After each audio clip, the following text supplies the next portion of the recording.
Assalamualaikum warahmatullahi wabarakatuh. Perkenalkan, kami dari kelompok 14 ingin mempresentasikan proyek pemrograman kami, yaitu game Memorize atau disingkat dengan garis. Nama saya Rahmat Bintang Marits. Pada bagian ini saya akan menjelaskan tentang antarmuka pengguna UI dan bagaimana game ini ditampilkan serta dikendalikan melalui library Ncurses sebagai UI game. Di sini game Memorize dibuat berbasis terminal menggunakan library Ncurses yang memungkinkan pembuatan tampilan interaktif seperti menu, papan permainan, warna, serta navigasi keyboard.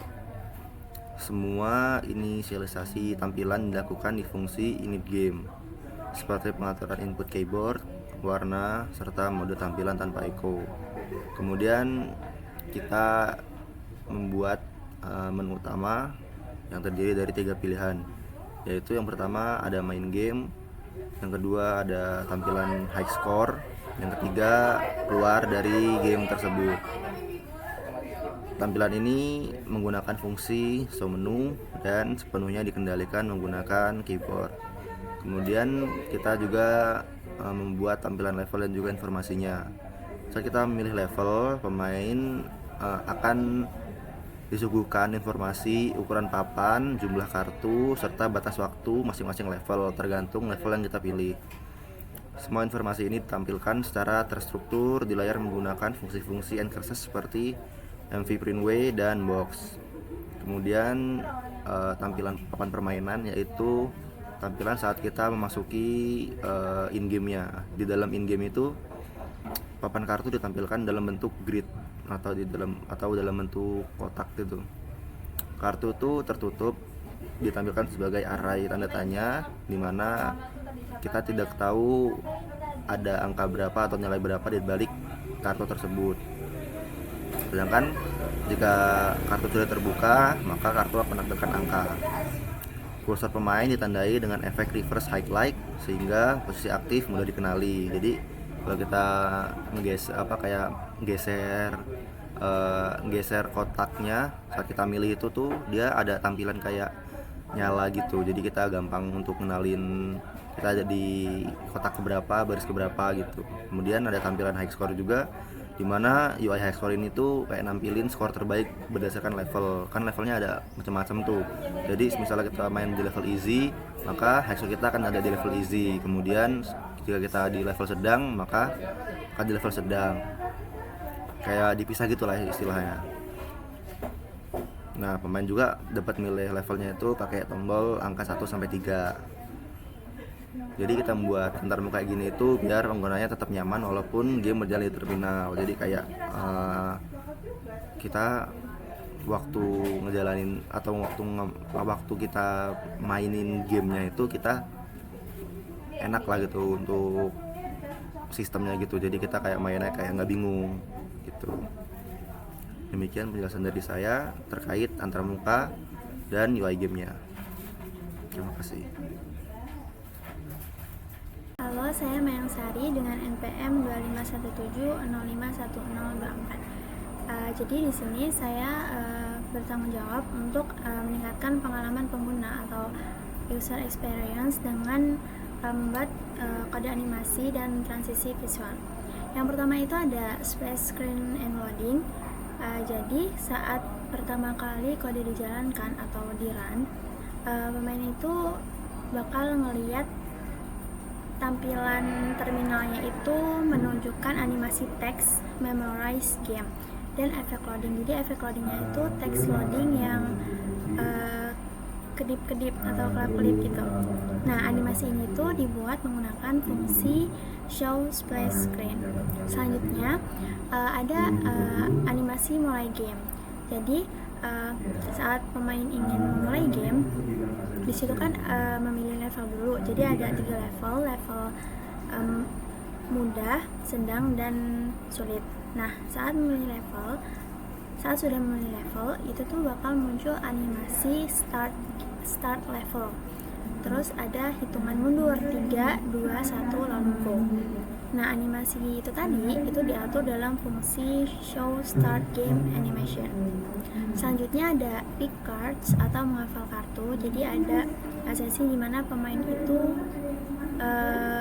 bisa menghafal kartu-kartunya. Jadi sebelum permainan dimulai, semua kartu itu bakal dibuka selama beberapa detik. Itu disesuaikan sesuai tingkat kesulitan. Jadi memungkinkan pemain untuk menghafal kartu-kartu. Nah, fitur ini tadi itu dibuat dalam fungsi pick cards. Selanjutnya ada animasi menang dan kalah. Jadi ketika pemain berhasil mencocokkan sama kartu atau berhasil memenangkan game, itu bakal ada animasi kemenangan. Nah, animasi kemenangan tadi itu ada teks bertuliskan pasangan ditemukan gitu. Nah, animasi ini tuh dibuat dalam fungsi show win animation. Lalu ketika pemain kalah dalam permainan atau memilih menyerah, bakal ada muncul animasi game over. Nah, fungsi ini tuh diatur dalam fungsi show game over animation.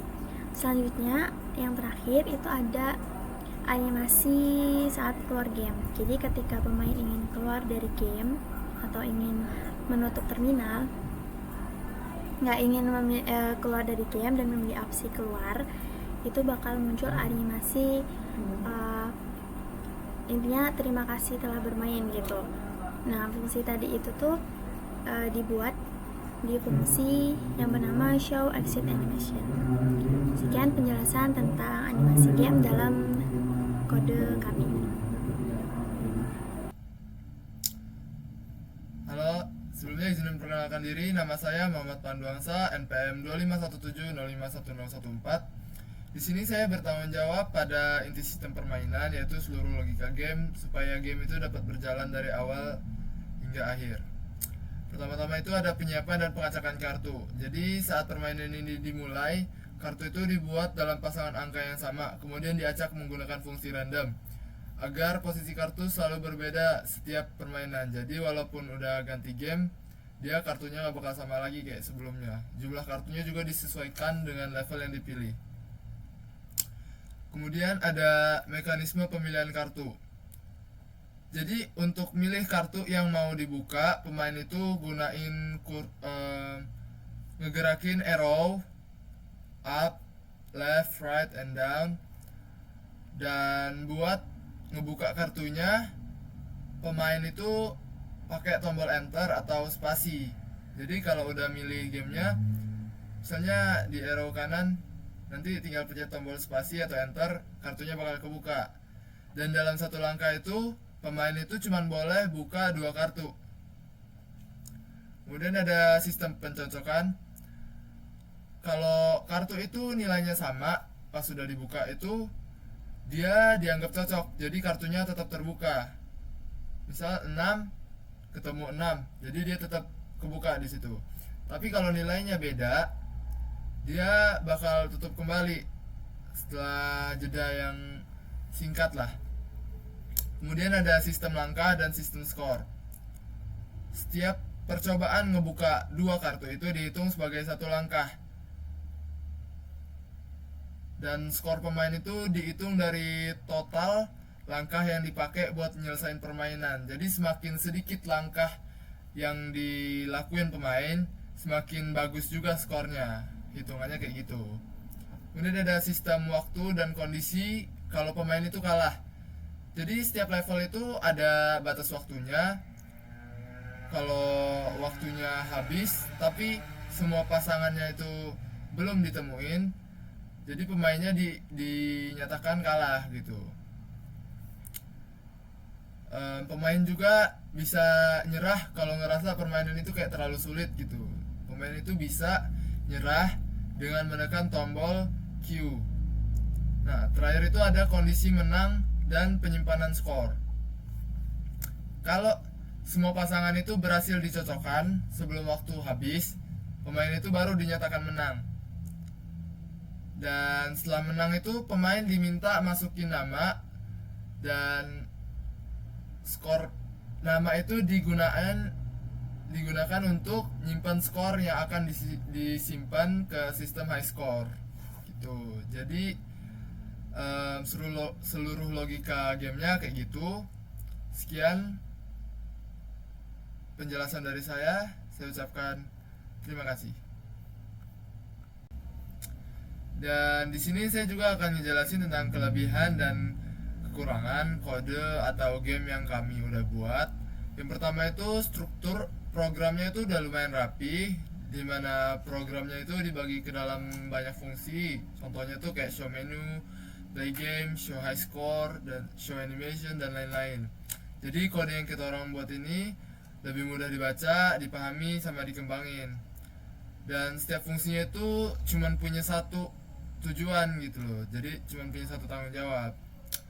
Dan yang kedua itu fitur gamenya udah lumayan lengkap. Dia punya menu utama, punya tingkat kesulitan, habis itu punya waktu yang itu berjalannya secara real time. Ada fiturnya buat ngintip kartu juga di awal, dan ada sistem high score.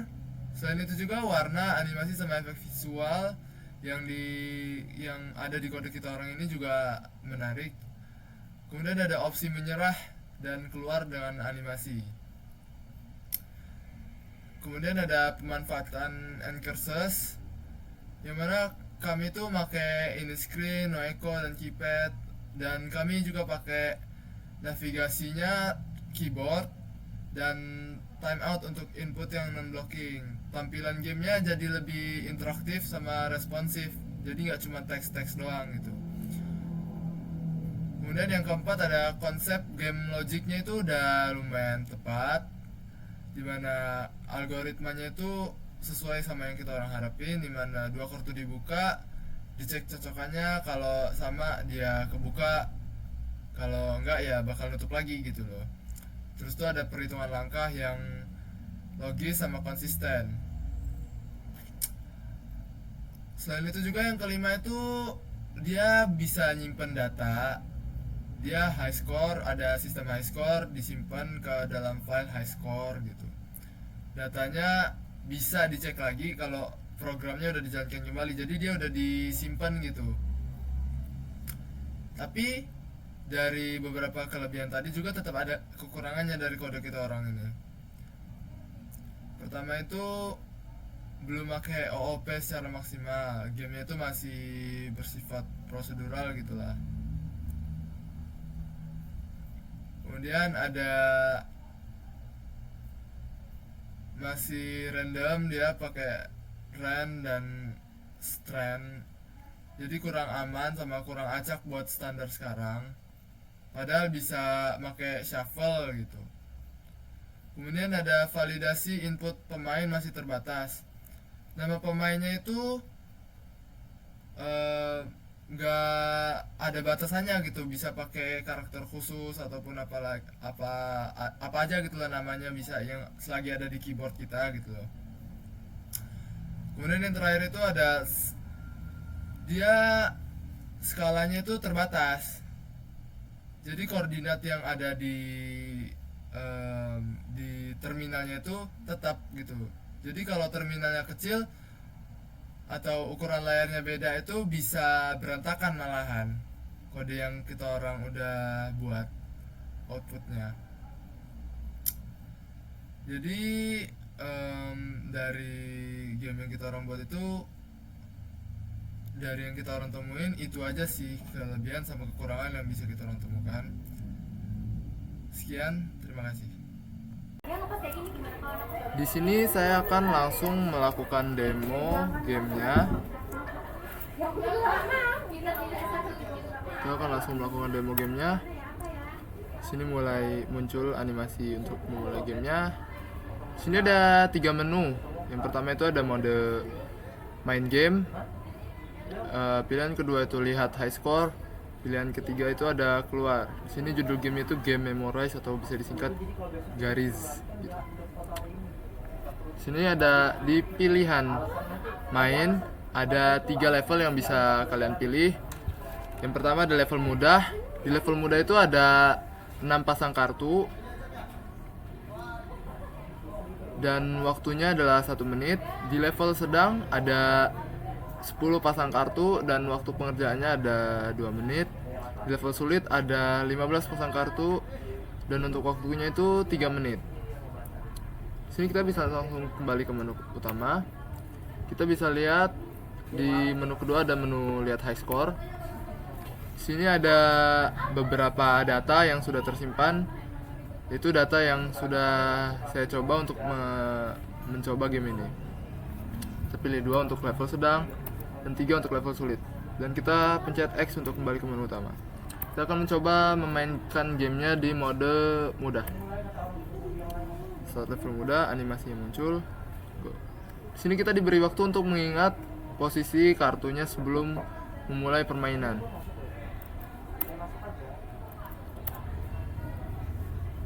Di sini kalian bisa lihat waktunya berjalan secara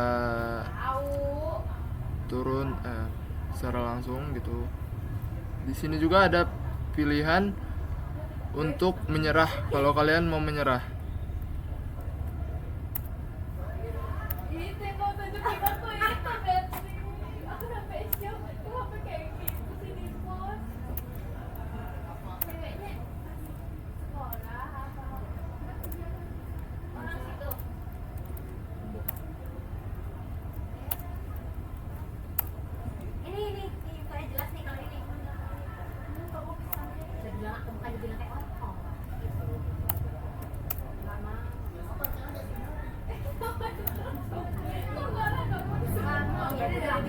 Oke, di sini saya berhasil menemukan semua pasangannya dalam 11 langkah.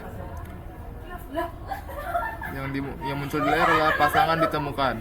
Selamat Anda menang dalam 11 langkah. Tekan tombol apa saja untuk lanjut. Kita enter ataupun yang lain. Di sini kita memasukkan nama untuk menyimpan data kita di high score. Pendu gitu.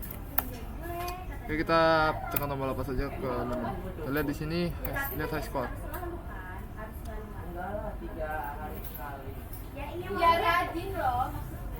Di sini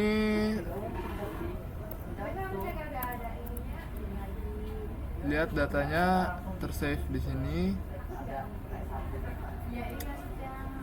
Kemudian kita akan mencoba di level yang sedang.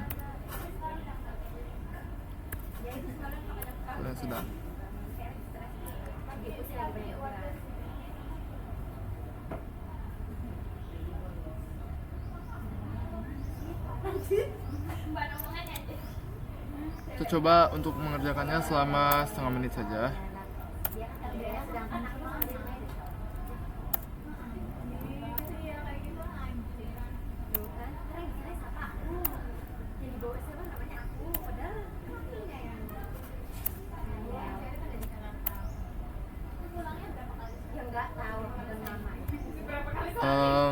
Kalau kalian ngerasa kalau game ini kayak udah terlalu sulit, kalian bisa pilih untuk menyerah itu dengan memencet Q.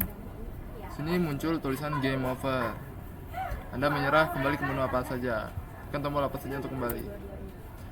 Kemudian kalian ingin menyelesaikan permainannya, yaitu tinggal pencet saja pilihan ketiga yaitu keluar. Terima kasih telah bermain, sampai jumpa. Sekian demo game yang bisa saya demokan. Mohon maaf kalau ada kekurangan. Wassalamualaikum warahmatullahi wabarakatuh.